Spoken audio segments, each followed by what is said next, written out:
Nah, Jenderal Belanda waktu itu pengajiannya Habib Syekh ini mau dibubarkan, diliburkan, diselesaikan gitu. Mau dibubarkan. Habib Syekh ngomong kali Habib Syekh Jenderal Belanda nih. Iki malah ngurusi pengajianku. Bojomu iki lho ning Belanda loro, ora mbok urusi. Oh, enggak, istri saya sehat walafiat, sehat. Istri saya sehat. Istri kamu sakit. Coba kirim surat. Sekarang tulis surat. Tak sampaikan ke sana. Surat itu perlu berapa bulan, nanti jawabannya perlu berapa bulan. Tulis sekarang. Ditulis, dikempit. Jadi yang sebetulnya waktu sampainya berapa bulan, terus dari Belanda ngirim jawaban berapa bulan, dikempit ini dalam waktu yang singkat. Karomah. Karomah Habib Syekh putih-putih. Pun dikempit, sauntara, ini jawaban istri kamu. Saat tanda tangan istrinya persis, saya lagi sakit, kamu segera pulang, saya harus tindakan ini dan itu segala macam. Assalamualaikum warahmatullahi wabarakatuh. Alhamdulillah kita kembali di channel Nasrul Sunnah. Habib yang akan kita reaksi ini adalah salah satu di antara beberapa Habib yang sangat-sangat parah kalau cerita keramat Habib-Habib atau wali-wali mereka.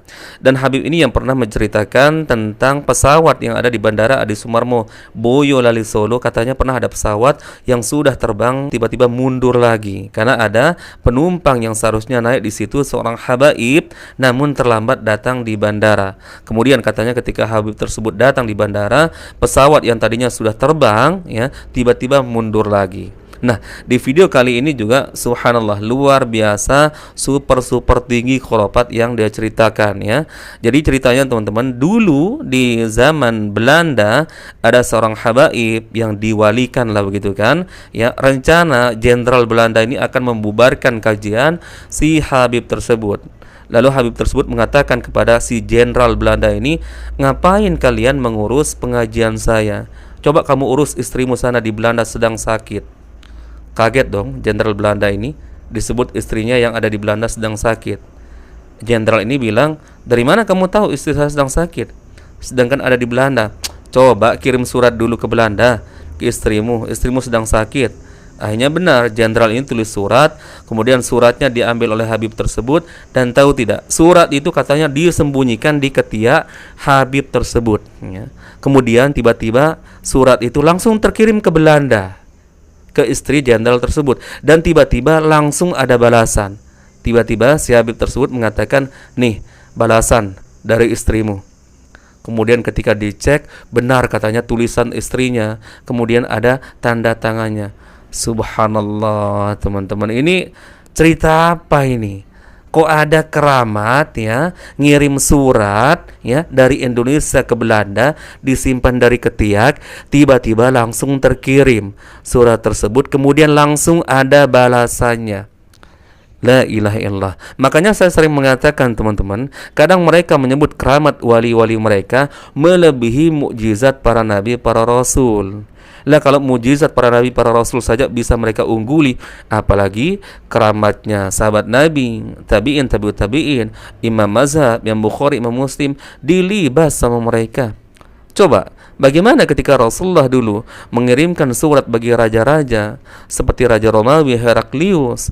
Rasulullah loh ini ya mengirim surat melalui utusan ya, lewat utusan, dan itu pun tidak langsung sampai ya hari itu juga, tapi mungkin berhari-hari, berminggu-minggu, bahkan berbulan-bulan.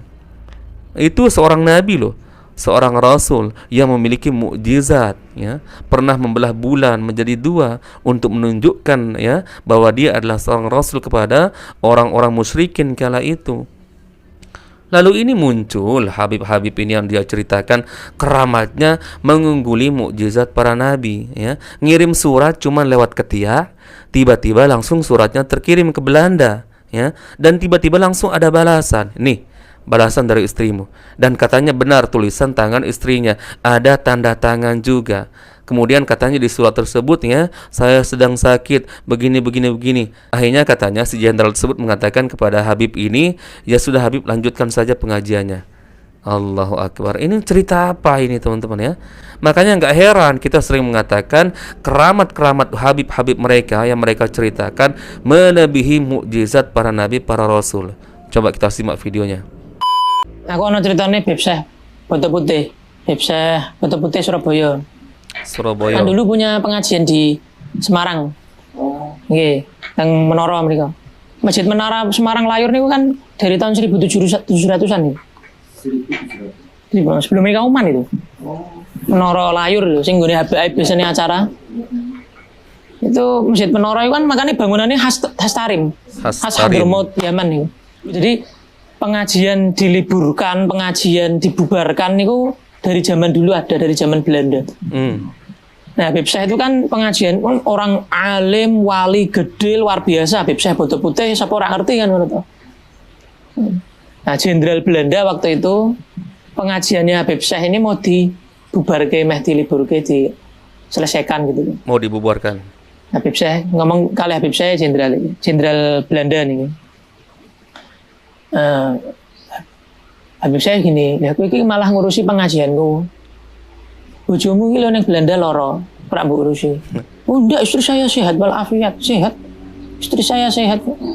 Istri kamu sakit, coba kirim surat. Sekarang tulis surat. Tak sampaikan ke sana. Oh, surat itu perlu berapa bulan, nanti jawabannya perlu berapa bulan. Tulis sekarang. Ditulis. Dikempit. Jadi yang sebetulnya waktu sampainya berapa bulan, terus dari Belanda ngirim jawaban berapa bulan, dikempet niki dalam waktu yang singkat, karomah. Karomah Habib Syekh Foto Putih. Pun dikempet, sauntara, ini jawaban istri kamu. Tulisan istrinya persis. Tanda tangan istrinya persis. Saya lagi sakit, kamu segera pulang. Saya harus tindakan ini dan itu segala macam.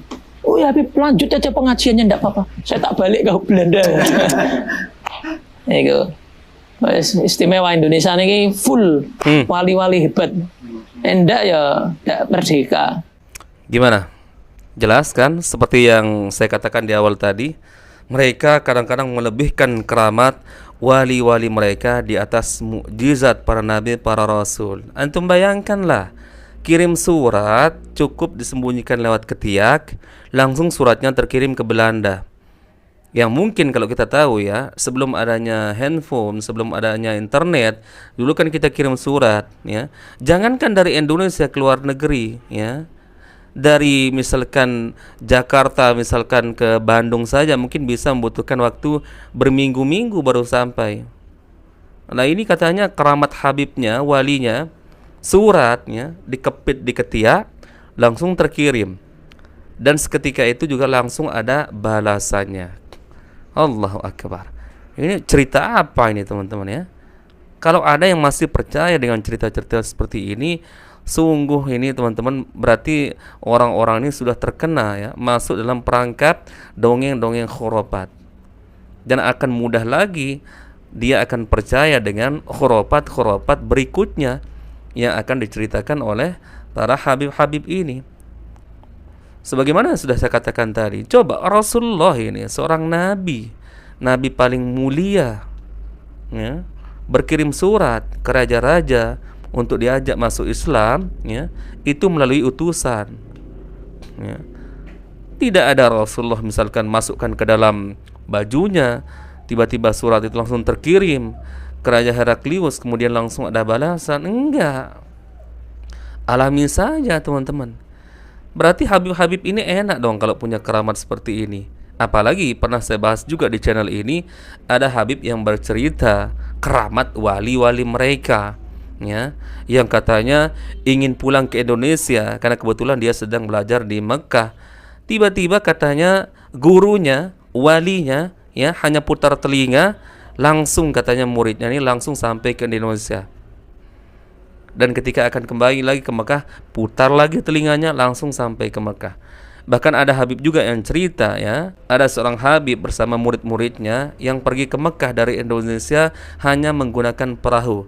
Kemudian dia membaca zikir-zikir tertentu, tidak sampai berhari-hari, cukup hanya beberapa menit langsung sampai di Mekah. Nah, coba antum pikirkan ya, cerita-cerita seperti ini hanya keluar dari lisan-lisan mereka. Dan sebagaimana yang saya katakan di awal, coba kita tantang buktikan ya, keramat-keramat yang mereka sering ceritakan ini bisa tidak dibuktikan dengan habib-habib mereka yang masih hidup sekarang ini, wali-wali mereka yang hidup sekarang ini. Ya, kan Habib bukan hanya ada di zaman terdahulu, kan wali bukan hanya ada di zaman terdahulu, keramat-keramat juga kan bukan hanya ada di zaman terdahulu. Tapi kenapa mereka selalu menceritakan tentang keramat-keramat wali-wali mereka, tapi wali-wali yang sudah meninggal semua, yang zaman-zaman terdahulu? Apa maksudnya ini?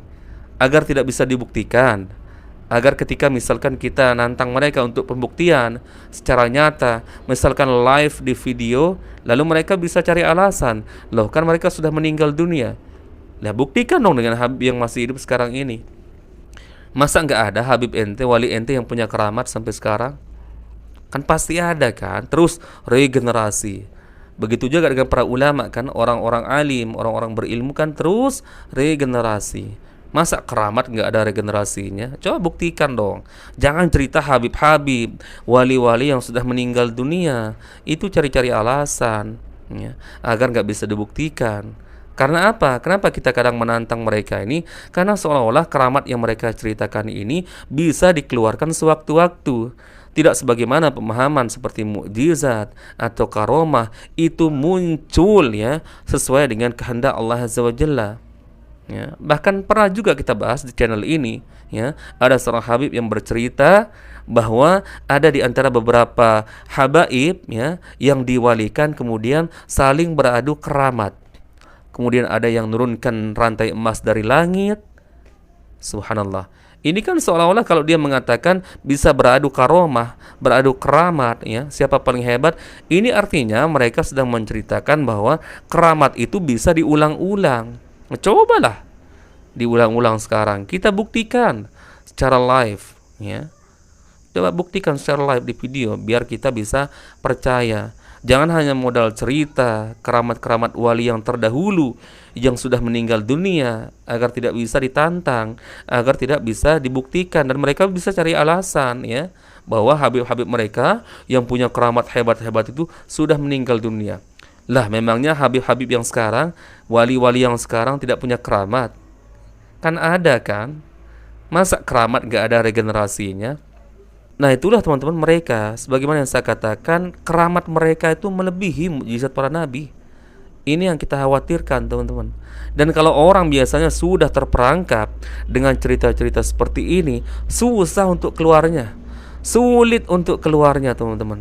Dan biasanya kalau kita dakwahkan dengan Al-Quran dan Sunnah pun mental, ditolak. Bahkan kadang mereka menyandingkan keramat-keramat wali-wali mereka, habib-habib mereka dengan Isra Mi'raj, dengan kisah Ashabul Kahfi. Kemudian mereka mengatakan, kalau ente nggak percaya dengan keramat wali, keramat habib, berarti saya khawatir ente nggak percaya dengan Isra Mi'rajnya Rasulullah SAW.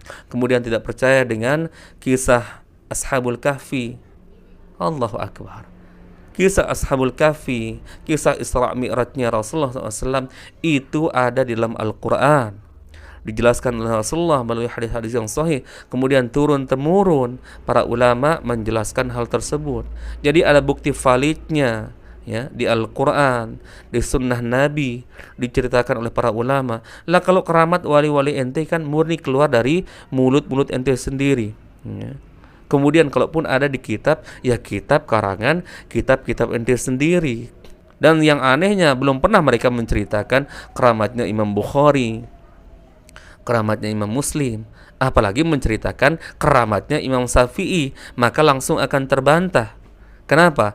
Imam Syafi'i ya mengingkari dan berkata, jika kamu melihat ada orang bisa berjalan di atas air atau terbang di atas udara, jangan kamu sebut dia seorang wali sebelum kamu cocokkan amalannya sesuai tidak dengan Al-Quran dan Sunnah. Makanya mereka nggak pernah cerita tentang keramat Imam Syafi'i ya.